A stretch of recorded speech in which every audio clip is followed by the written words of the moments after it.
Hey, Vlad here, DevInsideD.com, and welcome to the 6th episode in the Scala playlist. In the previous episode, we talked about types, and in this one, we're going to start talking about subroutines, which is a cornerstone of modern-day programming. There will be a lot of videos dedicated to subroutines alone, and this is the first one.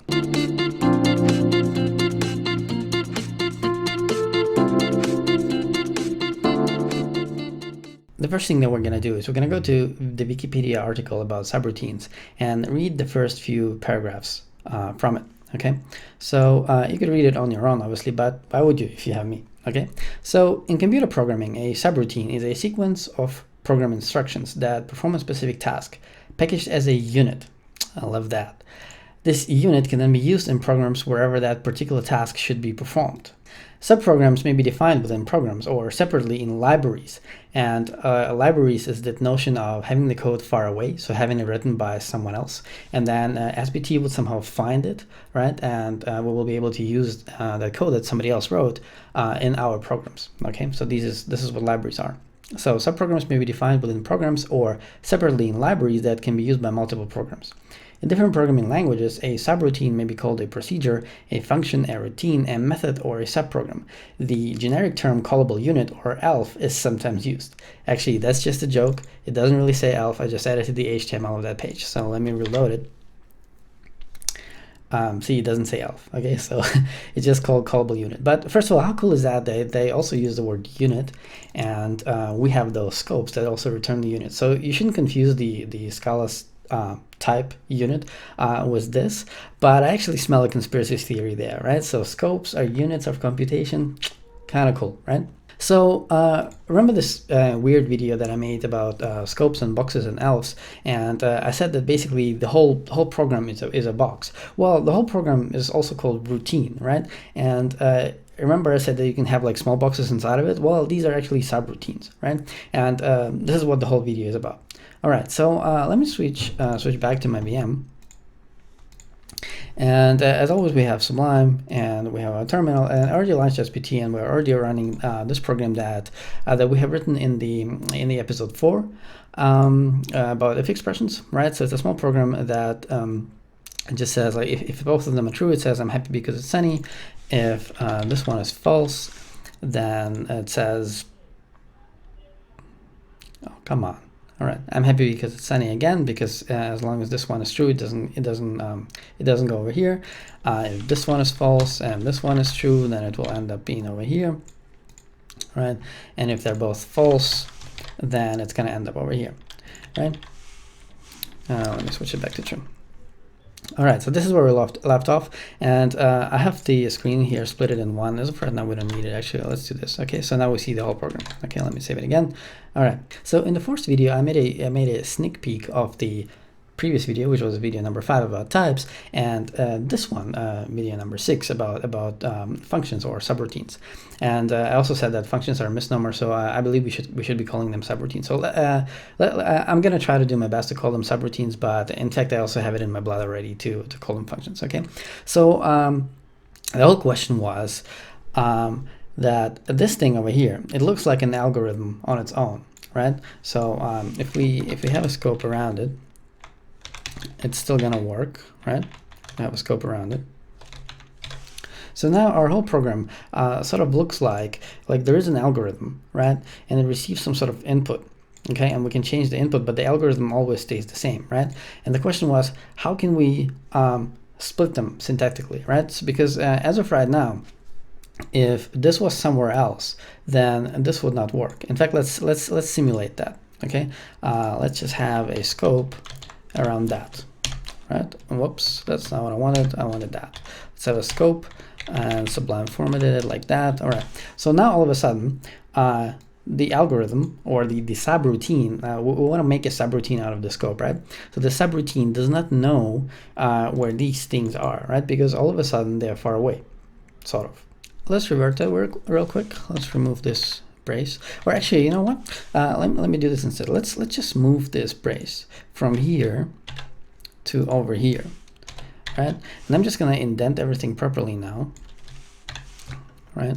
So now all of a sudden it looks like the same thing as we had before, right? So we can nest this as we want, and this this sort of inner scope has somehow access, like so the stuff that is inside of this scope here, it has access to the side to the things that from the outer scope. I haven't explained this properly in the past. In fact, this is called the environment model of computation, and we're going to have a separate video just about that. So notice that actually let me go back to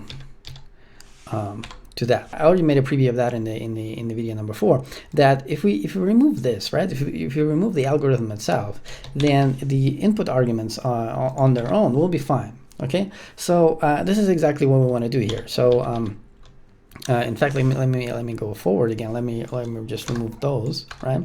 So what we want to have, because as of right now it compiles and works, right? So what we want to have is we want to take this and put it somewhere else. Right? We want to put it far away, and then we want to just do something like this. We want to say far away dot code. I'm not sure if I will call it a far away. Yeah, that looks better somehow. Far away, yeah, far away dot code, and then somehow this should run. Okay, so and for that, as of right now, it's going to say, hey, not found value far away. Okay, so in video number 4, we already created a file over here, and we saved it as far away .scala.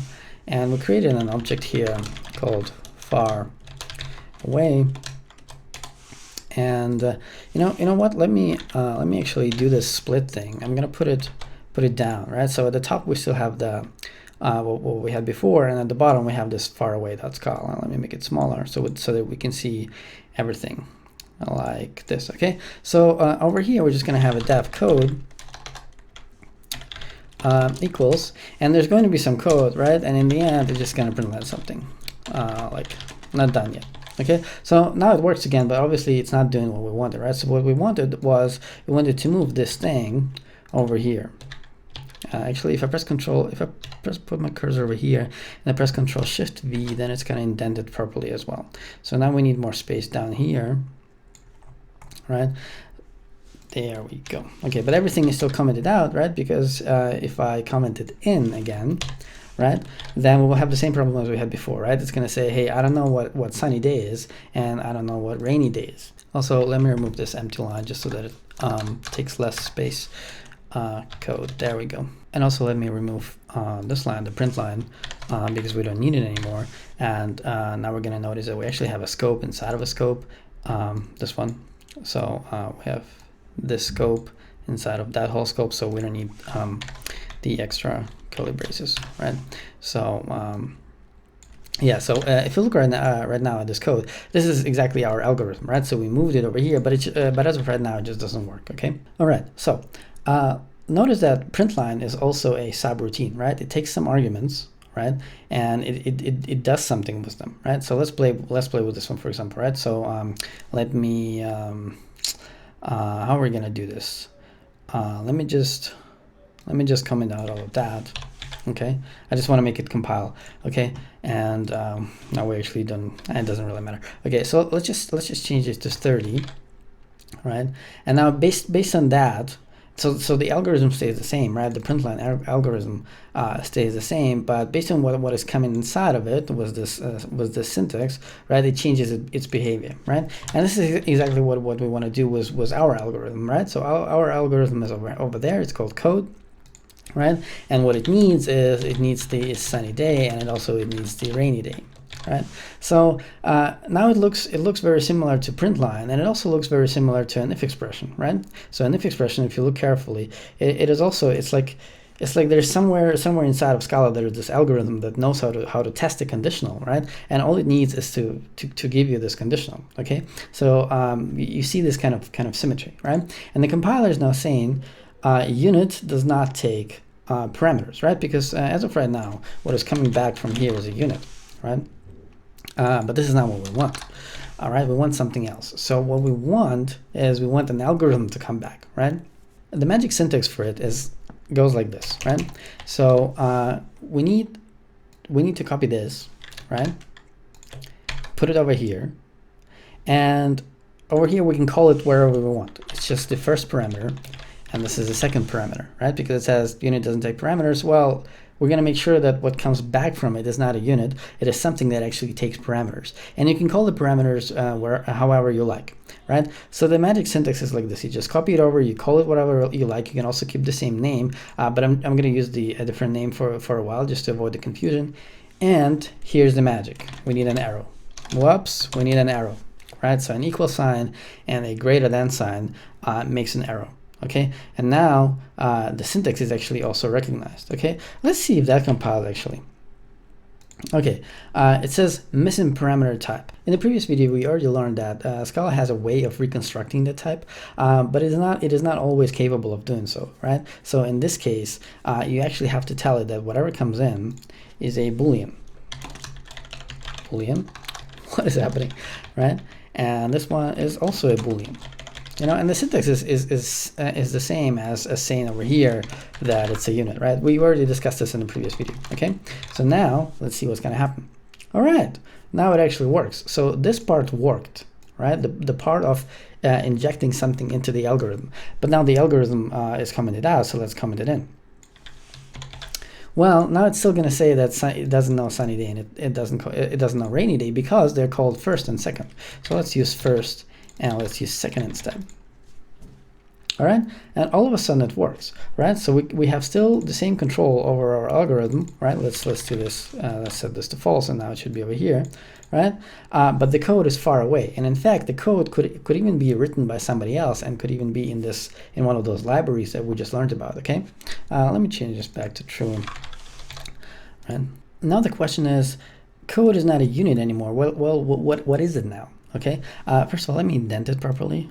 It should be over here, right? That's it looks pretty now like this. Okay, so what is the type? And the type over here is Boolean, arrow, unit. So it's not a unit. It's an algorithm. It's a subroutine that can produce a unit, right? So you will give it two booleans, and it will give you a unit back. Okay. And we can play with the types later here, right? Because now it's specified over there. We actually don't need it over here, right? So I can comment it out over here and over here, and it's still gonna work, right? And as we have already learned, Scala has this thing called type ascription, so we can take that and put it over here, right? And it's still gonna work. We can also, be very how do you say it, specific, and mention it everywhere, right? Or sort of like not everywhere, right? So the what you should do usually, what I recommend is always to specify the type on the left, right? So this is what you should have: first, second, like this, right? So you always know what type of code it is, right? What type of code it is, right? What type of you always have the type of the left. It's just better, trust me. In fact, most languages only have types on the left, right? It's not possible to help the compiler out on the right side. Okay. In fact, for this particular video, I'm gonna leave the types over here because we're gonna need it in a few minutes. Okay. But I'm still gonna leave it over there. No, actually, you know what? I'm not gonna leave it over there. No, this is what I want to have. Okay. Before we continue, let me explain what this thing actually is. So this thing is literally an algorithm, right? So we encoded it literally in code, right? So remember we talked about literals in the previous video. So we did something like this: def a equals 1337, def b equals true, def c equals what was it? A character, I believe, right? Def d equals true as a string. And now what we also can do is we also had unit, right? And what we also can do is f, right? And over here we can say, okay, so this is something that takes a boolean, right? And takes another boolean, right? And produces a unit. Okay, so this whole code should compile unless I made a mistake, but I didn't, right? So This is a literal for an integer. This is a literal for a boolean. This is a literal for a character. This is a literal for a string. This is a literal for a unit. And this is a literal for a function. Or as I said, I would prefer that if it was called a literal for a subroutine, but it's called function. And there is a reason for this. I just don't like the reason. Okay, but we're not going to talk about it today. So let me remove that back. So I just wanted to explain that this thing is called a functional literal. And when the code is running, there is an actual object created out of an integer, out of a boolean, out of a character, out of a string, out of a unit, and also out of a function, right? But again, we're not talking about this in this video. So let me revert it back. Okay, we have our code, everything's fine. Actually, real quick, notice that I did not have a scope around this, because I didn't have a scope around anything else as well, because this is one expression, right? This means that we also don't need a scope over here, right? If we're doing only one thing, but in fact we're not doing only one thing, right? We're calculating this result and then we're printing it out.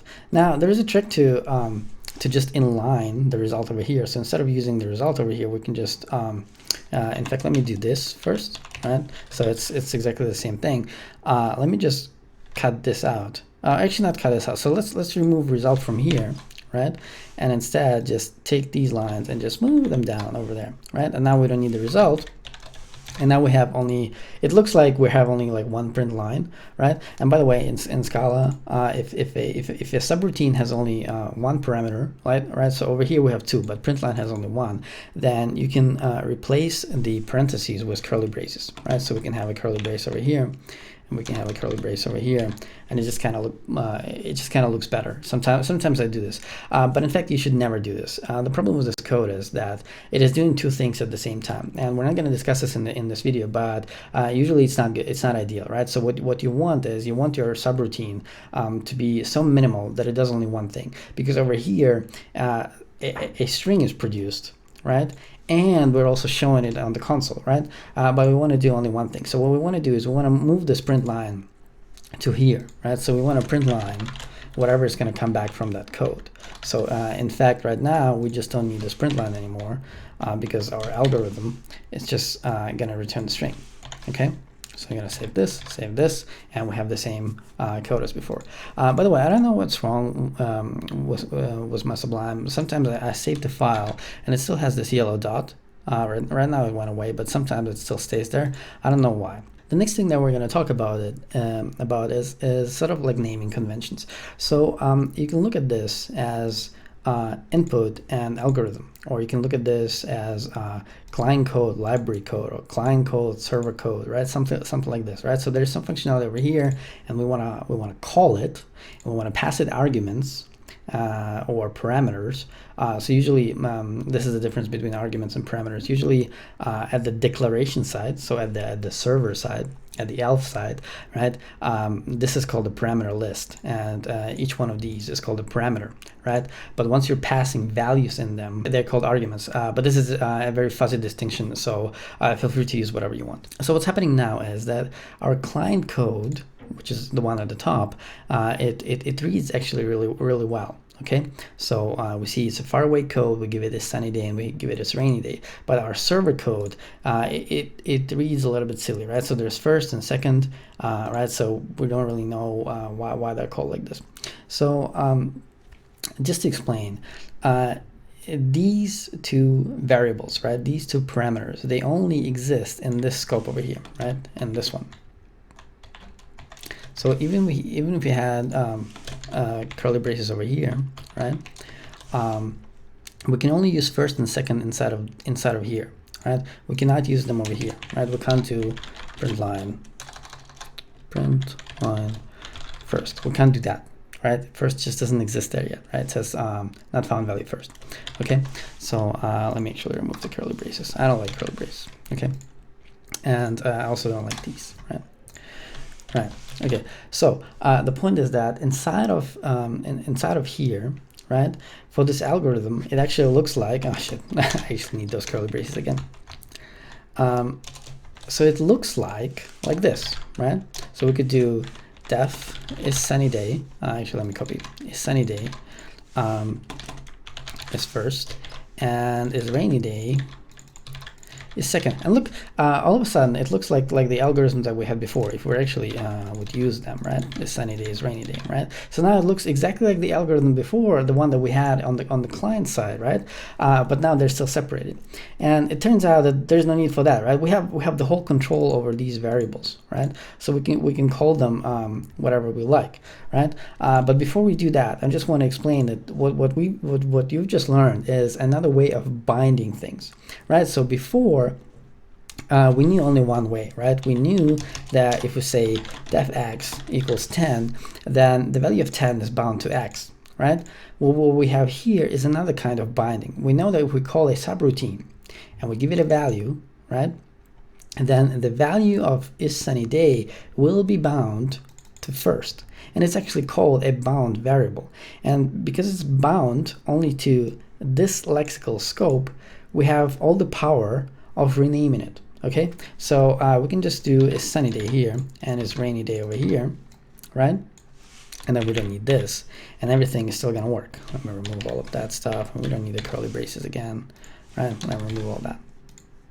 Yeah, the reason why I called them first and second is for you just not to be confused that they don't need to be called the same, and to explain to you the concept of bounded variables. Okay, so now we have been talking about subroutines almost for half an hour, right? But we haven't seen like even one proper use case. I mean, the one use case that we have seen is to separate the code, and it's kind of nice. So it kind of gives you this notion of reusing the code, right? So now what we can do is instead of using the variables is sunny day and is rainy day, we can just inline them, right? We can just do true, right? So it's kind of the same thing. And now we can remove this, right? So what it gives us is that now we have this algorithm, right? And we can play with it with all the kinds of different input. So there are only 4 kinds, right? There are only 4 permutations, right? So there is true, false, false, true, and false, false, right? And now we see this. And in fact, let me also, after every print line, well, not every print line, also have an empty line, okay? So that you can see it better, okay? So now the algorithm hasn't changed, right? In fact, it might have been written by someone else and would be so far away that you wouldn't even see it, right? But we can get its behavior out, and we can play with the whole. It's called domain, right? So in mathematics, the whole set of possible inputs is called a domain, right? But we're not going to talk about it here, okay? Because again, I don't believe that functions and programming should be called functions. They should just be called subroutines or callable units or whatever, but not functions, because I believe it causes way too much confusion between pure mathematical functions, because they're very, very constrained, and subroutines in programming because they're very, very flexible, okay? And it also contributes to this false belief that programming is all about math, okay? But we're gonna have a completely dedicated video to this topic alone. Okay, so let's just continue with this one. All right, so now it's gonna start to get interesting. So what has happened here is that this daf is producing an algorithm, right? And we all know that if we don't call it daf, that this algorithm is not even going to be produced, right? But if we do call it daf, right, and in this case we call it 4 times, okay, then the algorithm is actually being produced 4 times. Why is it like that? In fact, let's demonstrate that first. So let's have a scope around this. By the way, notice how Sublime understood that it should close the brace over there. Let me repeat that. So if I open it over here, it will close it over here. How cool is that? Okay, so let's have a print line over here. It says, I'm about to create the, I sometimes say algorithm, let's just say subroutine, okay? So now it did it 4 times because we called it 4 times. So the client has a cool power to freeze that code, right? So we can just have a val, because we know that val sort of runs only once, right? So we can call it frozen code, right? Equals far away code, right? So because it's a val, now it's frozen. So right now, instead of far away code, we're just going to say frozen code, right? So everywhere over here. Right?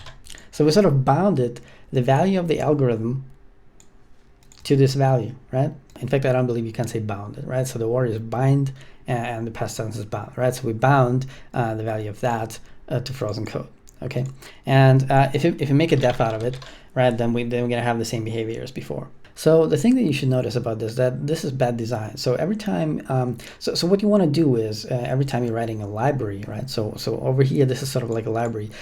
You don't want you want to give as minimum power to the client as possible, right? So in fact, you should make a decision over here if this algorithm should be created once or multiple times, right? So what we should have here is a val, right? So if you have a val over here, right, then the client doesn't even need to do any of that, right? So we can just go back to this, right, and all of a sudden this algorithm is created only once, right? So this is a way better design. So now notice that just a second ago, right, we were sort of freezing the algorithm, right? We were putting it into a variable, right? But the only way we use that variable was just by calling it, right? So we don't really have a reason to separate the creation of the algorithm from coding it, from calling it, right? So there's no reason to separate the creation of the algorithm from calling it if the only thing that we're doing it is we're calling it, right? So this is the point where you should start noticing something similar, some similarity between a def, right, and between a function literal. And in fact, they're virtually the same thing, and we're gonna see now why. Okay, so it turns out that we don't always need to create this algorithm ourselves. Scala can do it for us, and here's how we're gonna do it. So we're gonna have over here a def code 2. We're gonna have an equal sign as always, and we're just gonna copy that algorithm, right? Not the whole function literal, not the whole thing, just the algorithm that we wanted from the very beginning, right? And we're just gonna put it over here, right? And now we're gonna have the same problem, right? There's a scope around here, right? But sunny day and rainy day doesn't exist, okay? Let me actually have a bit more space over here. So it turns out that you can just copy that, right? So again, we're not copying the whole functional literal, right? So before we copied the algorithm, and now we're just copying that part. You know, this was the special syntax of introducing the sort of like this injection of the parameters, and now we can just put it over here, right? Like this. And now this code is going to compile. Our client code is still calling this and not that, right? So let's see code 2. Exactly the same thing is happening, but now, by the way, don't get confused because we're seeing this print line because this over here is a val. In fact, I haven't explained this yet. What's happening is that an object can be compared to a lazy val, right? So as soon as we're calling it, then every top level binding is initialized, and because it's a val, then this algorithm is created. Even though we're not calling it, it's created, right? So let's turn it actually to, we could turn it to a def, but let's actually call it to a lazy val, right? Let's rename it to lazy val. Okay, so what's happening right now is we're calling code 2. We're not using this thing at all, right? We can just comment it out, right? So we're not using it at all, right? We're just calling code 2. Okay, let me actually comment it back in so that you can just see the similarity, right? This is very important. Play around with this because this can be really confusing. Over here, there's only one thing happening, right? So Scala creates this algorithm for us, and we can only call it, right? Over here, two things are happening. We're creating an algorithm, right? And we're binding it to a variable over here, right? So we can actually do more things with this algorithm. We can pass it around and stuff, right? So if you wanted to have this print line over here, there's just no way to do this, right? There's no spot, right? So even if we have like a scope around here, right? And we're gonna try to sort of sneak it in, right, and to put it over here, right? It's not the same thing, right? It is actually the same thing as doing exactly the same thing over here, having a scope over here, and having a print line over here. So this is what we did. This is what we did down there. In fact, it looks so similar. It looks exactly the same, right? This is what we did, but not this. Right? There's no way to do this. There's no space to do that. Okay, let me revert this whole nonsense. Okay, yeah, there we go. This is what we had. Okay. Also, let me remove these braces, these curly braces. All right, so let's talk about the types a little bit. So remember the type of this was basically this function literal, right? So it was boolean, and what was coming back was a string in this case, actually, right? Because we changed it. Remember, it's not a unit anymore. And over here, it's the same thing, right? It's a def, and two booleans are coming in, and the string is coming back, right? And remember, it's exactly the same as the syntax is exactly as not having this parameter list, right? If I remove that, remember this is how we used to have defs before I explained that you can put parameters in there.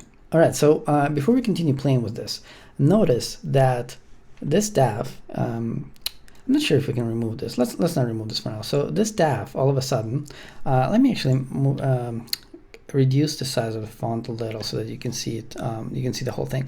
So this thing over here looks very, very close to the main itself. In fact, it looks exactly the same. It's just that what is coming to main, which is the main entry point of every application, is one parameter, and its type is an array of string. An array of string is basically just a bunch of strings, right? So when we're calling our main from SPT, we can actually pass parameters the same way as we're passing parameters to subroutines. Remember, I said in the very beginning, a program is basically a routine, right? And we can also have subroutines. And the way you pass in parameters to subroutines, the same way you can pass parameters to the whole application. In fact, let's do this real quick.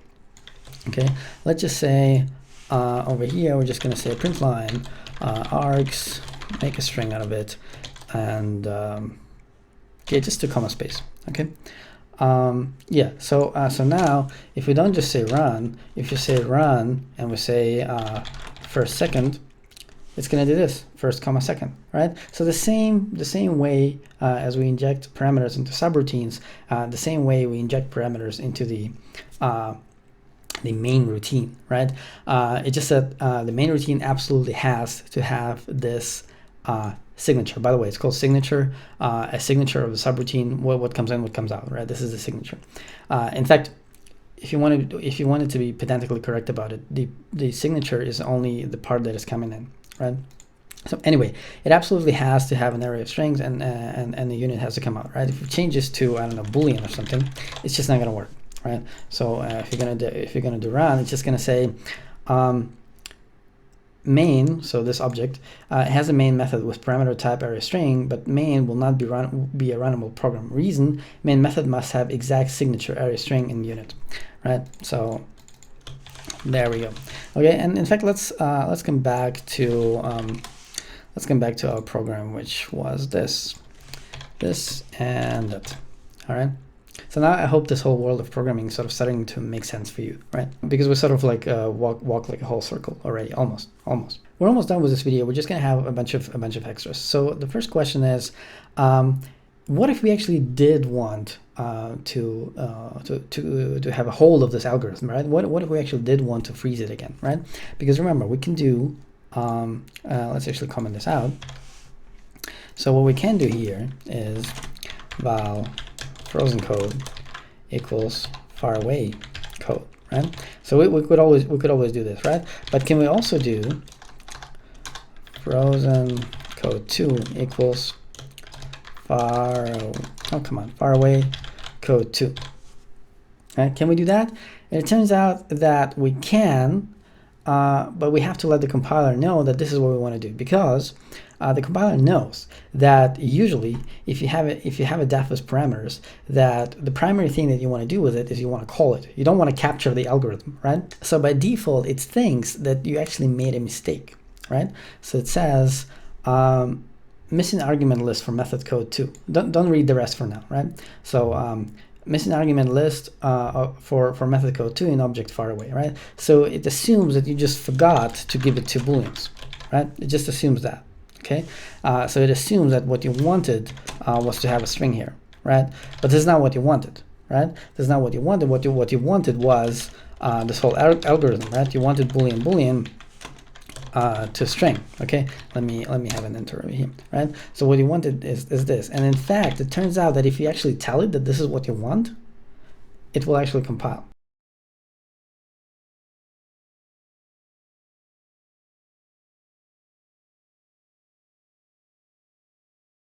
And as always, you can tell it on the right side, right? But I prefer to do it on the left side, right? So if we cut this out and if we do it over here, it's still gonna work. Okay. Let me actually revert this a little bit. Let me go back to that where we didn't specify anything and look at what the compiler told us. So first it assumed that we made a mistake, right? So it says you're missing the argument list for method code 2, right? But then it says something else. It says unapplied methods are only converted to functions when a function type is expected. So we don't know what well, we actually do know what unapplied methods are. It's methods that are basically not called, right? So you're not calling a method here, you just it sort of smells that you want to rip out the algorithm. Okay, so it says you can make this conversion explicit by writing code 2 space underscore or code 2 this. So let's actually try that, right? And all of a sudden it works, right? And the second thing it said you can do this, right? So you can just say, okay, yeah, I don't care about the algorithms, like this, right? But this is just so ugly. Please don't do this. Just please don't do this. Just freaking specify the type, okay? As it asks you, like, you know, it just does it actually ask you? No, it actually doesn't ask you. But that's the thing. Basically, if the compiler knows that what you want is the algorithm, if it knows that what you want over here is a boolean and string, if it knows that, then it will just do it for you. Okay, no need for some weird syntax. So please do this, favor this over this other thing. Okay.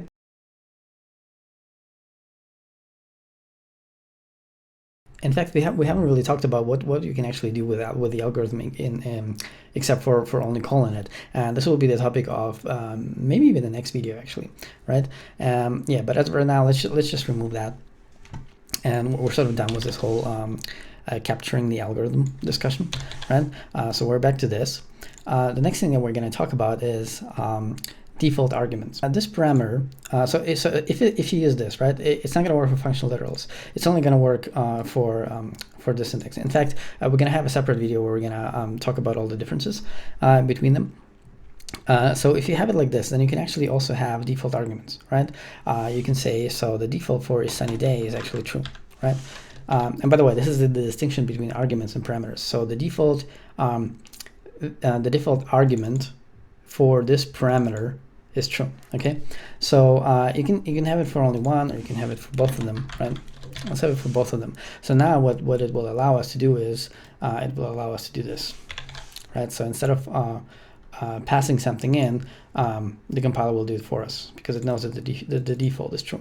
So now because we have defaults for both of them, we can specify only one of them, right? So we can just say that this one is false, for example, right? And the second one will just remain true. So it will do exactly the same as over here, right? And so see, it did exactly the same as in the third one, right? So now the question is, how do you specify only the second one? Right, and the answer is named parameters, right? And just to avoid confusion, named parameters, they don't have anything to do with optional parameters. They're just commonly used in this conjunction. So before we continue, let me actually revert that. Let me remove the optional ones over here. Let me remove that. Okay, so now it's the same as what we had before. So before I introduce names, let me do this, and let me do this, let me do that, let me do that. All right, so this is exactly the same code, right? It just indented differently. So what you can do here is you can actually use those names from here, right?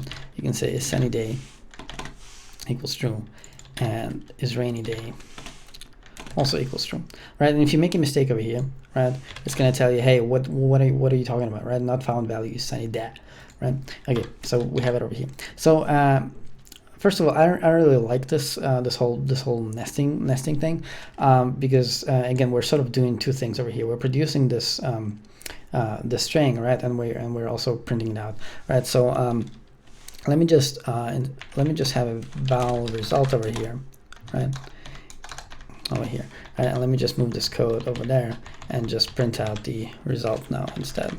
And now we can just inline it, not inline it, but have it in one line. Okay, so now in conjunction with the default parameters, right? So if we have a true over here, and we have a true over here, so now we can actually only specify the second one, right? So now we're only specifying is rainy day.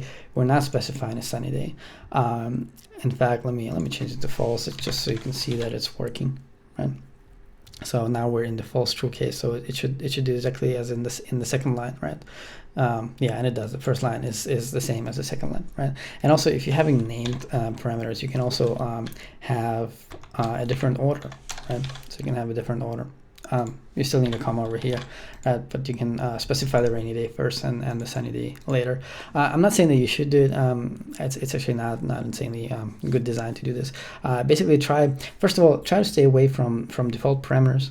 Do not create subroutines with default parameters unless you're absolutely sure that you need them. Just please don't. You're just going to run into problems. And the second one, if you're using named parameters, please always use them, right? Always use them for this function, right? So for example, if we turn it back like this, right? Then what we could have done is we could have left this one out, right? It has nothing to do with default parameters, right? So we can remove the default parameters, right? Right, but now it just kind of looks ugly, right? So for the first one you didn't specify the name, but for the second one you specify the name, right? So either don't specify it at all, right, or specify it at both places, right? So this is sunny day and this is rainy day, right? And because the line gets longer, just please do it like this, right? People are gonna love you for that. All right, I know I already said this, but this time we're actually almost done with the video. There are only two more things that I want to mention here. I know it's getting like already almost an hour long. So first of all, we don't need the faraway code now. We just need this, right? And we're done with this whole example, right? So what we're gonna have instead is we're gonna have def do some stuff, right? And we're gonna have a print line hi, okay? So what I want to tell you is actually what the compiler is also telling you. No, not what the compiler is telling you. So we're going to call do some stuff over here, right? Okay, so now it says hi. So whenever a function produces a side effect, right, and the side effect is like over here it returns a unit, right? But the unit is usually not useful. So unit is usually a smell that a side effect is happening, right? So side effect means that this staff did something outside of just returning a value, right? So it actually changed the terminal, right? And you don't want to have that. So the convention is that if you have a def that does not have parameters, right, that you call it with an empty parameter list. But Scala is not going to allow you to call it with an empty parameter list if you actually declare it without a parameter list. So as a library designer, if you have a function that produces a side effect, right, always specify it like this, because otherwise you're gonna force your clients to write bad code, right? So if you just forget as a library designer, if you forget this, you're gonna force your clients to write code like this. Okay, so let me revert that. Okay, sort of the opposite of the story is if you as a library designer declare it like this, your clients still can call it like this, right? There is a reason for that, but it's sometimes it's tricky for newcomers. This is why I'm talking about it over here, right? Another thing. So side effects are really dangerous. So whenever you have a side effect, please make it as evident as possible. Like make it shine, right? Write comments, specify types. Do whatever you can. For example, you can leave out those braces, right, and it's still gonna work. Please don't. Like you want to see like your clients. They should be able to see side effects from miles away. Also, when you're writing subroutines, right, subroutines that produce a side effect, do not let them do something else instead, right? So for example, this guy could print out hi, but it could also return a 1337, right? So this could be an integer all of a sudden.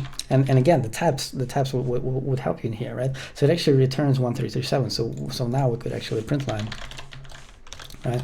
So this is usually bad design. So side effects are not ideal. They're harder to reason about as they are, right?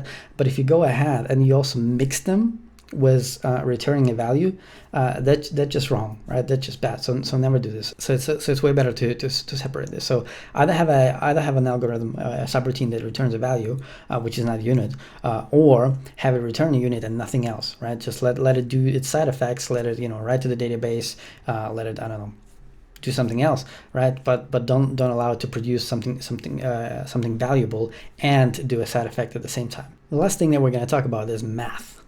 Remember when our teachers would write something on the dashboard like this, why did I say dashboard? On the blackboard like this, they would say f of x is x squared, right? There's no special syntax for squared, so squared means x times x, right? Remember they would do something like this, right? And then they would go ahead and they would say, okay, so the x that is coming in, it is an element, and there was like a special e symbol. It looked like a euro symbol. X is an element of natural numbers. Does it look like natural numbers? I wanted to do like I wanted to do that, like natural numbers, right? So it's natural numbers, and what comes back is a natural number that is greater than 0, actually greater or equals than 0. In fact, this is almost exactly the same syntax as you can use in Scala. So let me have a comment here. So you can have a def f x, and what comes in is an integer. Right, which is a oh, I said natural number. I didn't mean natural number. I meant like all the possible numbers, because negative numbers also can come in. Yeah, so an integer comes in, and we don't need that, but basically this comes out, right?